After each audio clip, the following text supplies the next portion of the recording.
Hi everyone, welcome to Type Talks. Today we have Carol here, and she's a board member of the APTI, the Association of Psychological Type International, and they're holding a November conference. Feel free to check that out in the links below.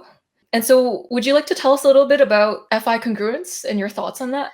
Well, since you invited me here for that, yes, I'll be happy to talk about that. I have ENFP preferences, which means my auxiliary function, my favorite decision-making function is introverted feeling. And introverted feeling and extroverted feeling can have some pretty serious misunderstandings. And ENFP, I can see both sides. I get where that's coming from. But where it's coming from my perspective as ENFP, it relates back to what I read from Virginia Satir, who's the mother of family therapy. And it's about congruence and how important congruence is for human beings, like to come across as trustworthy. Like if somebody's face says one thing and their voice says another, then you're not getting the trust. Well, for someone whose dominant auxiliary function is introverted feeling, congruence is more than about anything to do with other people. It's about your insides matching what you're doing and saying. And if your insides don't match what you're doing and saying, it's actually painful. I mean, you can feel it in your chest. It's a horrible feeling. It's like you're violating some incredible universal principle, and it's just distressing inside here. And I can remember, I was brought up in the southern part of the United States, which we refer to here as the South. And, you don't want to displease your mother or your grandmother. I mean, that's just unheard of. And so I was a pleaser as a child, ENFP, right? I want to please. So whenever my core said I need to do something different than grandmother and mother thought I should be doing, it was painful to disappoint them. But it's way more painful to do something that's not congruous with my insides, like what I value and I believe is the right thing to do. So it's a tug of war for someone with my preferences often. And I get it sounds selfish to other people, but as painful as it is to upset or disappoint someone you love, it's even more painful to violate your own sense of inner values, because FI goes to your bone marrow. Well, that's a metaphor, right? But it goes to the core of your being. And it is so distressing to not be congruent with what you believe in, that I choose it. It always wins out. I mean, there are little things I'll do for other people that I'm not wild about doing, but that will make them happy. I can do that. I'm not talking about not doing things to please people. I'm just talking about if what I'm being asked to do violates my core. God help you make that happen, because you're going to need something of divine level of power to make me do something that's against my inner core. It's just that. It's just really our core, and this judging function goes straight to the core. It's all about values, and for better or for worse, we feel like our values are us. So it's really a highly vulnerable function. I was in corporate America for many years, and you really have to guard your FI. And you have to play along a different kind of game sometimes, because you can't just leave your FI out there all the time, because it's too tender and vulnerable a part of yourself to just be out there unguarded in the general public. Beautifully said, Carol. And so with FI, there's this need to be congruent with yourself. Acting out of alignment can really cause cognitive dissonance or distress. Yes. Yeah, exactly. Virginia Satir, I believe, started that conversation for us all decades ago. Absolutely. It causes cognitive dissonance, and it is actually, I experience it's physiological. Which causes FI and FE disagreements at times. Yeah. And so you mentioned how with your FE friends, sometimes it can be seen as selfish. And I was wondering about your perspective on that. Yeah, I'll give an example. Because it's not that the other person was being wrong.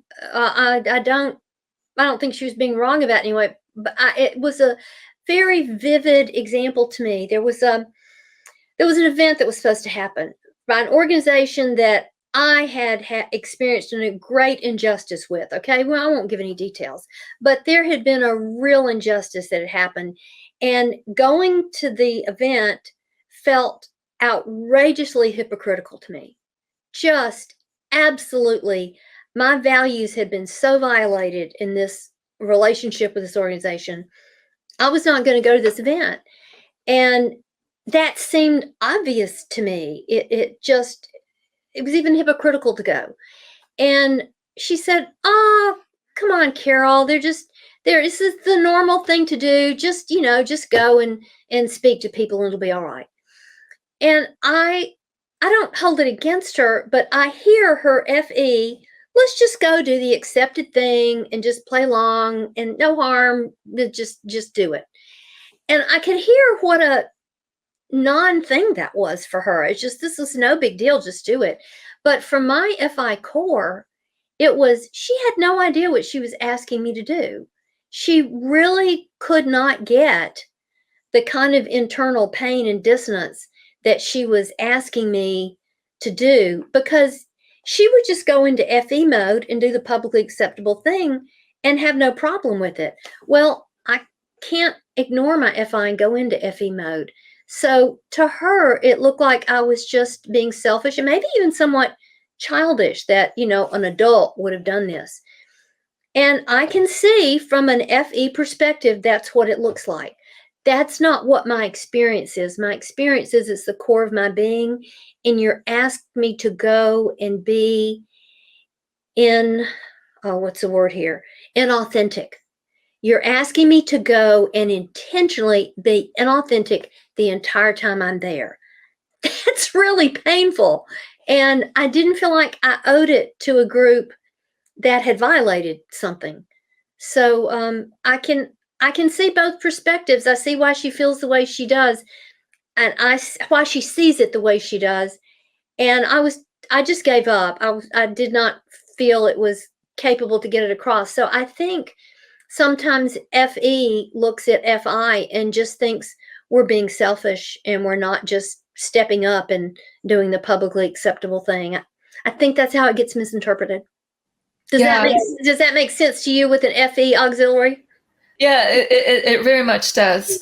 You can see here that with FI, acting out of accordance of your values, yes, it is the worst feeling imaginable. And thank you. Asking FI to do something when it's against its core being is a lot to ask for. Thank you. But if you don't have that inner process, then it can be confusing to a person looking at the FI user.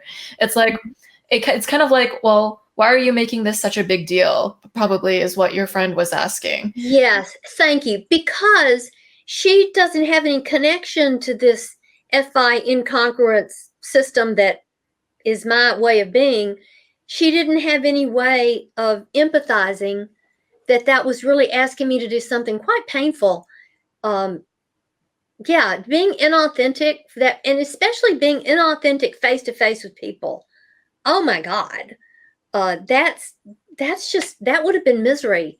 And this is by the way, this is a close friend, a good friend, INFJ preferences, very thoughtful, conscientious person, would not do anything that was inconsiderate of other people's feelings on purpose. But I got it. She could not get where I was coming from here. So I just gave up, and true to myself, I did not go. And so you can see the FE user here is monitoring the group reaction to how this is going to go down if you don't show up. It's kind of looking at the social climate and gauging actions based off of the effect it'll have on the emotional landscape. And the FI user is looking internally to see if this decision will feel right down to their bones. Yes. And so there can be a clash. Both are right in their own way, but they may not understand where the other one is coming from. It's a lovely illustration of the FI desire to be true to themselves. A lot of people hear that associated with FI, but they may not have a way of understanding it as clearly as you put right now, Carol. And so thanks for coming out today. Thanks everyone for watching, and we'll see you all in the next episode.